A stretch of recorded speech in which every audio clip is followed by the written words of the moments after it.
I'm Bob Hallmark in Wood County today. Now we have something going on today. If you're traveling through this area, you're going to probably smell the hint of smoke. And in this area out here, which is Mill Creek, you're going to see some burned out areas, and that's for a good reason. This is a controlled burn situation, and it is a very unique opportunity for firefighters in our region to get some experience at fighting woodland fires in real time. And to explain a little bit about this, over my shoulder you see that there's a briefing going on. There are literally hundreds of firefighters out here from all over our region, and now we're going to find out what's going on here. And to tell us a little bit about how this was made possible, we're joined now by Wood County Fire Marshal Tully Davidson. Yes, Tully, I guess first of all, how is this made possible? You guys have been doing this controlled burn out here, I guess, for some time, is that right? Yes, sir. We've been doing it for, they've been doing it for a long time at the farm, but we've been out here about 10 years doing trainings. And we started out, they were going to put turkeys out here, wild turkeys, and they the state said, no, we're not, it doesn't meet the criteria anymore, so they pulled that. And then around 5 years ago, we had a young man, Andy Lawler.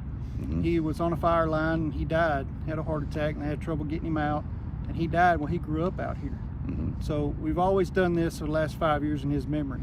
And we train firefighters from all over the state of Texas, and they've come from all over. We've got several different departments here: career, volunteer, the state forest services here. And right now what they're doing is they're just doing a briefing, trying to get everybody in line of what they're going to do today, and go out and burn a 66-acre section of clear-cut timber there. And what it does is mainly for forestry. And we're trying to get rid of the undergrowth and to kind of calm down our wildfire situation. Now, Tully, this is something that we have unique experience at here in East Texas. As I recall, in 2011, the state of Texas was on fire. Yes, sir. So tell me a little bit about how important it is to do things like this.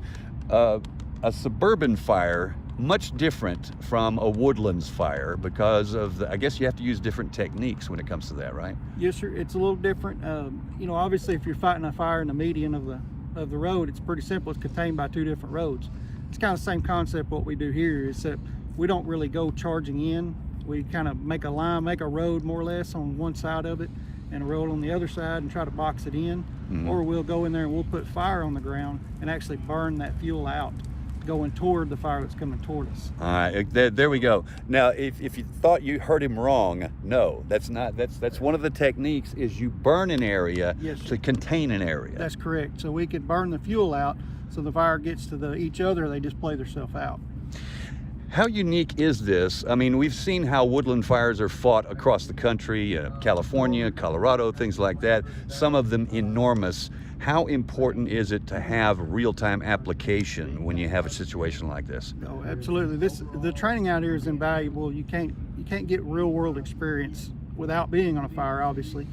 So, and that's kind of few and far between. We've tried to keep our fires low, obviously, for life and property and everything. So, but the training out here has just been invaluable to a lot of these guys.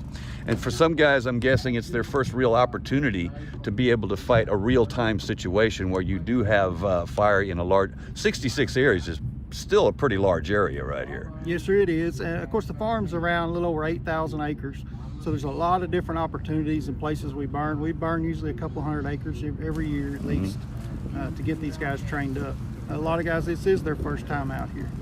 So this is their first exposure to it.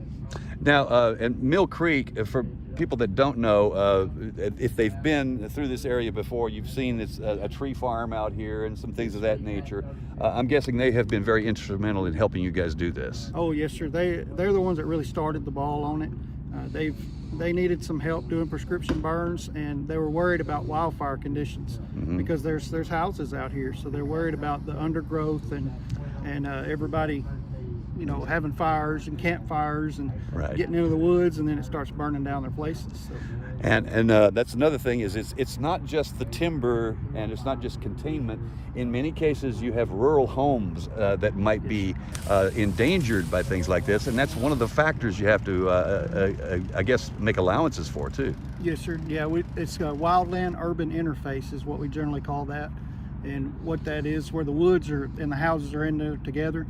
So pretty much like everybody out here in the woods that we're in our area where we live. is got their houses in the woods. So we try to protect that and keep the fuels down. That's Right. what we're trying to do. All right. Now the conditions were not really right for a few days earlier. I guess it was still a little bit wet. The wind was kicking up, things of that Yes. nature. We look like we have perfect conditions today for this. Is that going to be a factor here, that you needed to have a day like this, I guess? Yes, sir. There's a lot that goes into a prescription fire, because once you put fire on the ground, you own that fire. So it's not like a lightning strike or a chain dragging on or a flat tire or something like that, and it's an accident. We actually are putting fire on the ground. So when we do that, we have to make sure that all our conditions are right and that we can control that fire. So weather is 100% driven of what we do here. Okay. How long will you be doing this? When are we going to wrap up, I guess? We are going through Saturday night, and we'll stay Saturday night and start demobilization on Sunday morning. Okay. All right. So this is all part of the package here. You want to make this as realistic as possible for the firefighters, so they gain the experience. Invaluable to have days like these. Yeah, absolutely. Okay. Yes, sir. All right. Thank you, Tully. I appreciate it. Thank you. All right. So if you see smoke in the area, do not be alarmed right now. This is a controlled burn, and it is a training situation. And we'll have much more on this story tonight on KLTV 7 News. For KLTV WebXtra, I'm Bob Hallmark.